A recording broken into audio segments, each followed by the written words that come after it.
stirrings of the reemergence of the Spirit. And I think that what understanding and imagination in the light of nature argues for is the presence and reemergence of the awareness of Spirit in the world. We move in this realm of Spirit. The problem is that we have been very slowly but very efficiently corralled inside an intellectual system which gives no credence. So these are the factors which have impeded the Spirit. Into this comes the psychedelic experience. It has a tremendous force to revivify the Spirit, particularly because it is not an ideology. It is not something someone figured out. It is an experience, culture, and this is supposed to be what we anchor our lives on. It's no wonder that drug abuse, child abuse, self-abuse is rampant in this society. Instance of cultural blindness is what we're confronted with on the issue of psychedelics.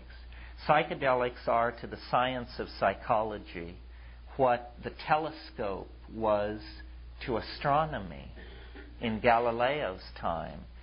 And we are in a situation of increasing global pressure on our species, increasing outbreaks of neurosis, unhappiness, psychic epidemics, and we are leaving our best tools behind because of fairly preposterous cultural prohibitions. Of the existential point of view was nature is not mute. You really have to have worked yourself into a weird place to believe that, you know. Wilson called this the cosmic giggle. It's when something protrudes through the forward-flowing momentum of rational casuistry and causes it to flow around it and eddy and churn, and then you see through for a moment, and you say, well, what is it? There was a plottedness for a moment. There was the hand of the maker there, but now I don't see it anymore. That is the going behind the veil. That is the seeing into the structure of being that lies behind the conventionalized languages. That's why coincidence is so often reported as an accompanying phenomenon for the psychedelic experience, because really syntax is dissolved, and syntax is a filter for this sense of immanent connectedness. And when the syntax goes, the immanent connectedness flows in. Then it's a question of what you do with it.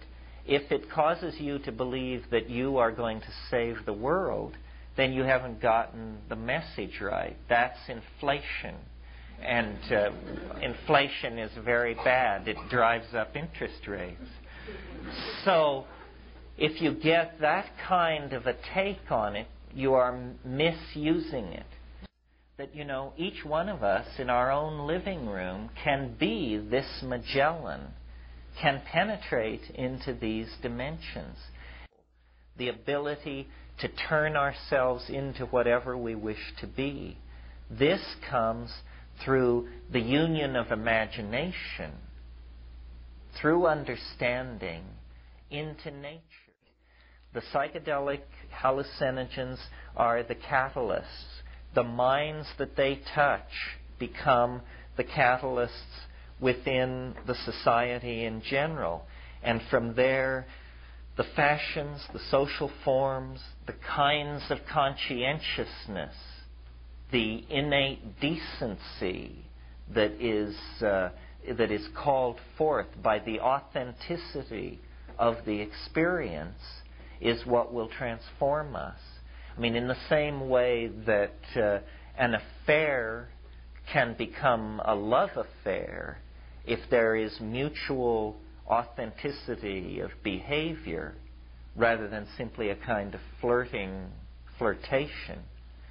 In that same way, our affair with Gaia can be a love affair if we can summon to ourselves the vision to make it so.